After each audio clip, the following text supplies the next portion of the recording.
Good evening, everyone. Welcome to What Does the Bible Really Say? Global Bible Reading with Angel and Joseph BRACOO. Today is January 10th, 2024. My name's Angel, number one original OG of the Misfit Army Disciples and founder of Oneblood Breadbox Ministry and the Misfit Army Disciples. Our mission statement is to seek and save the lost, protect the weak, and those who are unable to protect themselves, and plant seeds by spreading the gospel of Jesus Christ. This is What Does the Bible Really Say? Global Bible Reading. We are currently on part 93, Deuteronomy chapter 31 and 32. I'll be reading from the NIV version coming from Bullhead City, Arizona. Deuteronomy chapter 31 and 32. Joshua to succeed Moses. Then Moses went out and spoke these words to all Israel. I am now 120 years old, and I am no longer able to lead you. The Lord has said to me, you shall not cross the Jordan.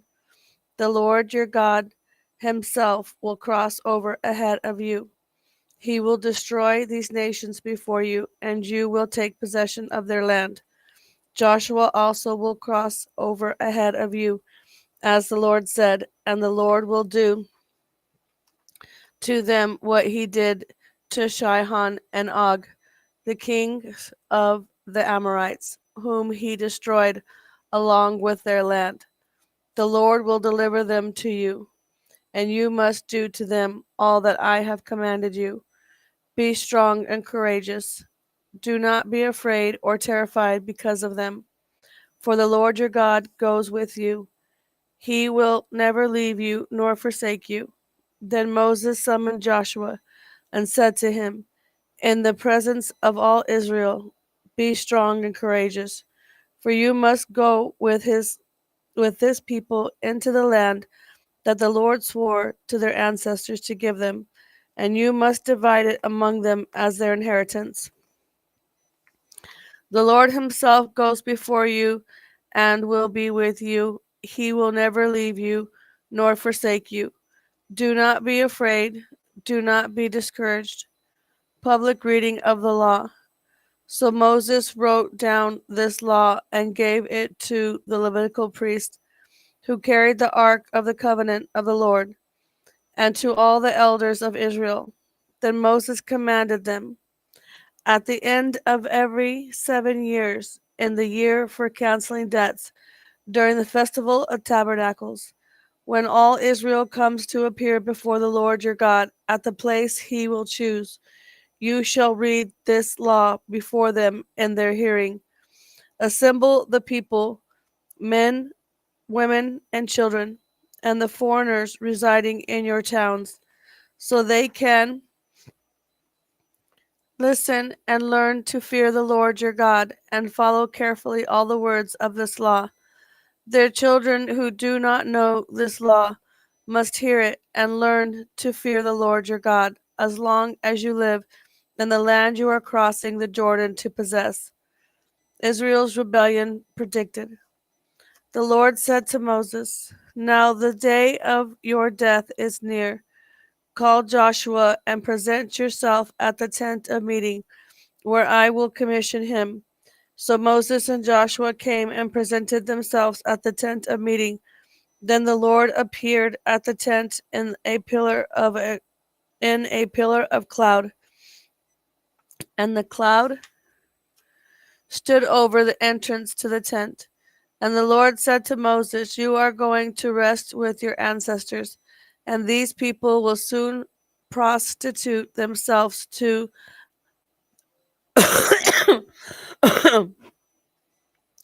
to the foreign gods of the land they are entering. They will forsake me and break the covenant I made with them. And in that day I will become angry with them and forsake them. I will hide my face from them, and they will be destroyed. Many disasters and calamities will come on them, and in that day they will ask, have not these disasters come on us because our God is not with us? and I will certainly hide my face in that day because of all their wickedness and turning to other gods. Now write down this song and teach it to the Israelites and have them sing it, so that it may be a witness for me against them, when I have brought them into the land flowing with milk and honey, the land I promised on oath to their ancestors. And when they eat their fill and thrive, they will turn to other gods and worship them, rejecting me and breaking my covenant. And when many disasters and calamities come on them, this song will testify against them, because it will not be forgotten by their descendants. I know what they are disposed to do. Even before I bring them into the land, I promised them on oath. So Moses wrote down the song that day and taught it to the Israelites. The Lord gave this command to Joshua, son of Nun: Be strong and courageous, for you will bring the Israelites into the land I promised them on oath, and I myself will be with you. After Moses finished writing in a book the words of this law from beginning to end, he gave this command to the Levites and who carried the ark of the covenant of the Lord. Take this book of the law and place it beside the ark of the covenant of the Lord your God. There it will remain as a witness against you, for I know how rebellious and stiff-necked you are. If you have been rebellious against the Lord while I am still alive with you, how much more will you rebel after I die? Assemble before me all the elders of your tribes and all your officials, so that I can speak these words in their hearing and call the heavens and the earth to testify against them. For I know that after my death you are sure to become utterly corrupt and to turn from the way I have commanded you. In days to come, disaster will fall on you because you will do evil in the sight of the Lord and arouse his anger by what your hands have made. The Song of Moses. And Moses recited the words of this song from beginning to end in the hearing of the whole assembly of Israel. Listen, you heavens, and I will speak. Hear, you earth, the words of my mouth. Let my teaching fall like rain, and my words descend like dew, like showers on new grass, like abundant rain on tender plants. I will proclaim the name of the Lord. O praise the greatness of our God. He is the rock. His works are perfect, and all his ways are just. A faithful God who does no wrong, upright and just is he. They are corrupt and not his children. To their shame, they are a warped and crooked generation. And this the way you repay the Lord, you foolish and unwise people? Is he not your Father, your Creator, whom made you and formed you? Remember the days of old. Consider the generations long past. Ask your father, and he will tell you, your elders, and they will explain to you. When the Most High gave the nations their inheritance, when he divided all mankind, he set up boundaries for his peoples, according to the number of the sons of Israel. For the Lord's portion is his people, Jacob his allotted inheritance. In a desert land he found him, in a barren and howling waste. He shielded him and cared for him. He guarded him as the apple of his eye. Like an eagle that stirs up its nest and hovers over its young, that spreads its wings to catch them and carries them aloft. The Lord alone led him. No foreign god was with him. He made him ride on the heights of the land and fed him with the fruit of the fields. He nourished him with honey from the rock and with oil from the flinty crag, with curds and milk from herd and flock, and with fattened lambs and goats. with choice rams and Bashan, and the finest kernels of wheat. You drank the foaming blood of the grape.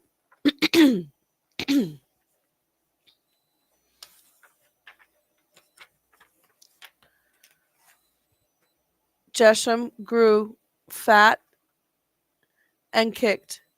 Filled with food, they became heavy and sleek.